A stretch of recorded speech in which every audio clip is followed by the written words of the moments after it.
Assalamualaikum warahmatullahi wabarakatuh teman-teman. Pada pertemuan kali ini kita akan membahas tentang sejarah pendidikan di Indonesia pada masa kolonial. Pada awal abad ke-20, Hindia Belanda berubah. Di balik sistem kolonial yang menindas, muncul satu kelompok baru, yaitu kaum elit sosial modern dari kalangan bumi putra. Tapi siapa mereka dan mengapa pendidikan kolonial menjadi kuncinya? Setelah itu, pemerintah kolonial mendirikan sekolah-sekolah seperti ILS, HIS, dan HBS. Tujuan awalnya bukan untuk mencerdaskan pribumi, tapi mencetak tenaga kerja terdidik untuk membantu pemerintahan kolonial. Akses pendidikan pada saat itu sangat terbatas. Hanya anak-anak dari keluarga bangsawan, pegawai, atau yang dianggap beradab yang diperbolehkan untuk mendapatkan pendidikan, yang dimana golongan elit sosial mereka mendapatkan pengetahuan seperti belajar bahasa Belanda, mengenal ilmu pengetahuan modern, bahkan mereka mendapatkan kesempatan untuk meniti karir dalam struktur kolonial. Sementara itu, rakyat biasa nyaris tak tersentuh pendidikan formal.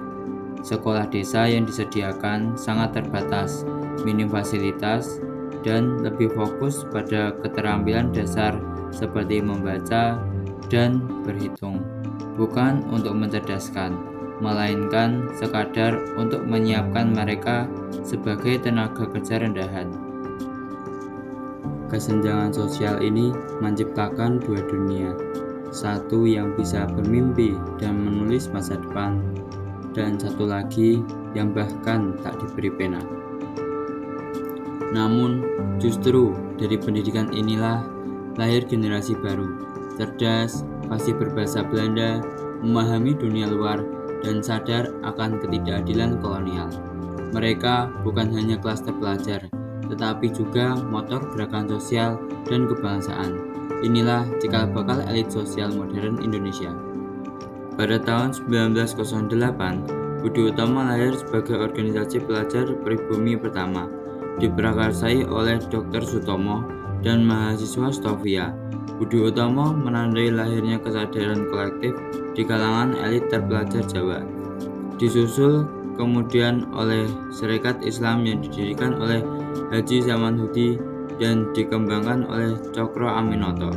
Organisasi ini menjangkau rakyat luas, pedagang, dan buruh, serta membawa semangat kesetaraan dan perlawanan ekonomi terhadap dominasi Tionghoa dan Belanda.